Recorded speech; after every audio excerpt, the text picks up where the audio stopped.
मित्रता कैसी होनी चाहिए? हम आप भी मित्र बनते हैं ना, तो मित्रता किस विधि से होनी चाहिए? दूध और पानी की तरह होना चाहिए।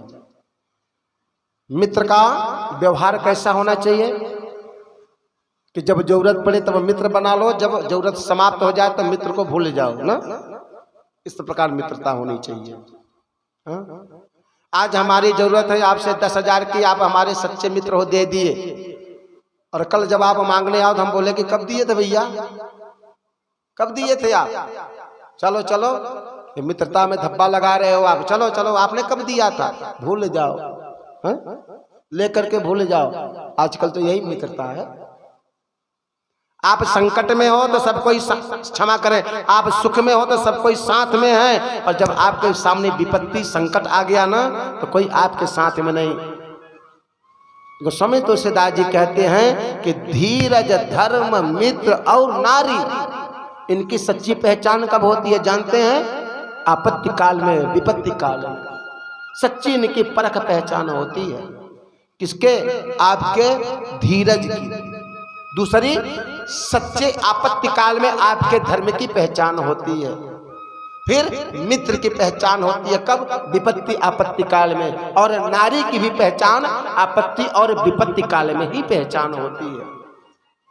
धीरज, धर्म, मित्र और नारी, आपत्ति काल परखी हो चारी। इन चारों की परख विपत्ति काल में होती है।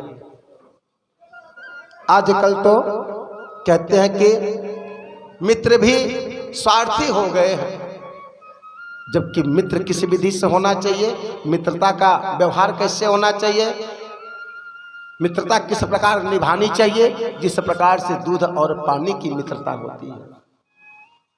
दूध और पानी की मित्रता कैसे होती है कि दूध अपने श्वेत रंग को नहीं त्याग सकता, क्योंकि वो दूध है। और पानी जितना दूध में मिला दोगे ना, दूध क्या करता है? अपने में वो शामिल कर लेता है और बढ़ जाता है, भाव से और बढ़ जाता है, अपने में शामिल कर लेता है। किसे? पानी को। परंतु फिर पता नहीं चलता किसमें दूध है किसमें पानी है। दूध क्या करता है? पानी को भी अपना मित्र बना करके अपने में समाहित कर लेता है, सम्मिलित कर लेता है। फिर पता नहीं चलता किसमें पानी भी, छिपा लेता है अपने मित्र को। मान इतना दे देता है, बढ़ावा दे देता है, इतना प्रेम करता है जल से कि जब जल दूध में सम्मिलित होता है, जब मिलता है तो जल का अस्तित्व समाप्त हो जाता है, वह जल दूध स्वरूप बन जाता है। लेकिन जब वही दूध अग्नि के ऊपर जब रखा जाता है तब क्या होता है? सबसे पहले पानी जलने लगता है। दूध में पहले क्या जलता है? पानी जलता है। तो जब पानी जलने लगता है तो दूध बेचारा तड़प जाता है कि मेरा मित्र जल रहा है, तो जोर से उफाल मारता है दूध कि मैं अग्नि को ही बुझा दूंगा। जोर से उफाल मारता है दूध कि मैं अग्नि को ही बुझा दूंगा, लेकिन अपने मित्र जल को जलने नहीं दूंगा। ये दूध अपने मित्र को बचाता है, लेकिन मित्र वह पानी क्या करता है कि नहीं नहीं, इसने तो मुझे अपना पहचान दिया, अपना रंग दिया, इसलिए मैं स्वयं जल जाऊंगा, परंतु दूध पर आंच नहीं आने दूंगा। पानी स्वयं जल जाता है लेकिन दूध जलता नहीं, दूध को बचा लेता है। और दूध बेचारा उफाल मार करके और उस अग्नि, जलती हुई अग्नि को बुझाना चाहता है। दोनों की मर्यादा देखिए, यहाँ पर एक दूसरे के लिए अपने प्राण दांव पर लगा दिए। क्यों? क्योंकि नीचे अग्नि जल रही है। पानी सोचता है कि दूध बेचारा जल जाएगा, उसके जलने से पहले मैं अपने आप को समाप्त कर दूंगा। और दूध सोचता है कि मेरा जल, मेरा मित्र आज अग्नि में जल रहा है, तो मैं उफाल मार करके और उस अग्नि को बुझा दूंगा। मित्रता इस प्रकार से होनी चाहिए कि संकट काल में एक दूसरे के साथ दें, सहयोगी बने। आजकल यहाँ तो कहते हैं कि संकट में तो नाम तक बदल देते हैं कि नहीं, हमारा तो ये नहीं, ये नाम है। होना नहीं चाहिए। मित्रता कहते हैं प्रेम से होती है, हृदय से होती है, भावना से होती है। कहते हैं कि शब्दों को मिलाने वाले तो संसार में बहुत से लोग मिल जाएंगे, शब्दों को मिलाने वाले संसार में बहुत से लोग मिल जाएंगे, लेकिन मन को मन से मिलाने वाला कोई 100 में से मिलता है। बोले प्रभु श्री रामचंद्र भगवान की जय। तो शब्दों के शब्दों से न मिलाइए, मन को मन से मिला लीजिए, आपका जीवन का कल्याण हो जाएगा। आजकल मन से मन को कोई नहीं मिलाता, हृदय से हृदय को मिला के कोई नहीं चलता। शब्दों को मिलाने वाले तो संसार में बहुत से लोग मिल जाते हैं। आप में, आपके हाँ में हाँ कहने वाले बहुत से लोग मिल जाएंगे, लेकिन मन को मन से मिलाने वाला कोई जल्दी नहीं मिलता। यहाँ हनुमान जी महाराज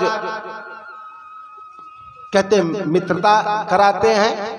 राम जी महाराज सुग्रीव जी के माध्यम से बाली का वध होता है, अंगद का कहते हैं युवराज पद प्रदान किया जाता है, तथा अब चौओर बंदरी कटक सेना सीता जी को ढूंढने के लिए सुग्रीव जी महाराज की आज्ञा से कहते हैं कि चारों दिशाओं में निकल पड़ी है।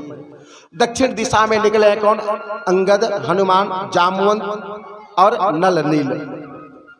जिधर दक्षिण दिशा है उधर के छोर पर हनुमान, अंगद, नल नील, जामवंत निकले हैं। सभी स्थान पर बड़े बड़े ऊंचे गुफाओं में, पहाड़ों में, कंदराओं में सीता जी को ढूंढा गया, परंतु सीता जी का कहीं पर भी पता नहीं चला। ढूंढते ढूंढते सकल बंदरी कपिगण सेना पहुंचती है सागर के तट पर। जामवंत जी महाराज हैं।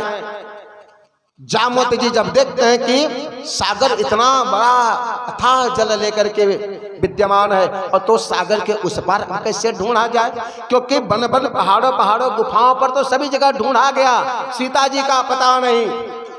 अब यह सागर है जो 100 योजन का है। 100 योजन सागर की दूरी है। कितनी दूरी है सागर की? कितनी दूरी है समुद्र की? हम भूल गए, आप बताएं कितनी दूरी बताई गई? सागर की कितनी दूरी? पीछे से कोई और क्या बताया गया? सागर की कितनी दूरी है, कितनी लंबाई है?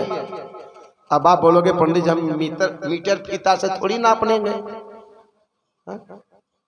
क्यों? मीटर फीता से थोड़ी नापने गए थे, इंची टेप लेकर के। अर्थात आप लोगों का ध्यान कथा पर नहीं है ना। सागर की दूरी कितनी है कोई भी पूछ सकता है आपसे। आप 3 घंटे कथा में गए थे, पंडित जी ने क्या बताया? अरे पंडित जी तो सागर की दूरी बता रहे थे, तो कितनी दूरी है बताओ? आप बोलोगे भूल गए।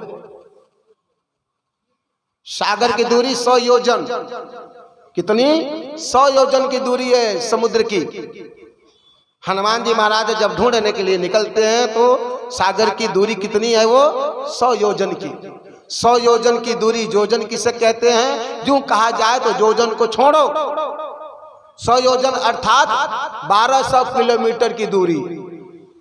1200 किलोमीटर तो समझ रहे हैं ना? तो 100 योजन अर्थात 1200 किलोमीटर। तो समुद्र की दूरी कितनी है? 1200 किलोमीटर। 1200 किलोमीटर। अब 1 किलोमीटर में कितना होता है आप सब जानते हो। इतनी तो गणित आप लोगों ने जरूर पढ़ी है। पढ़ी है कि नहीं? वो भी नहीं पढ़ी।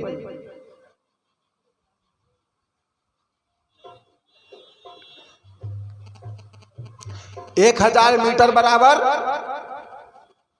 गणित पढ़ाया जाएगा आपको कथा बाद में। 1000 मीटर बराबर 1 किलोमीटर, तो 1200 किलोमीटर की दूरी थी। ध्यान दीजिए, सागर की दूरी। और उस सागर की दूरी को पार करना है। जामवंत जी कहते हैं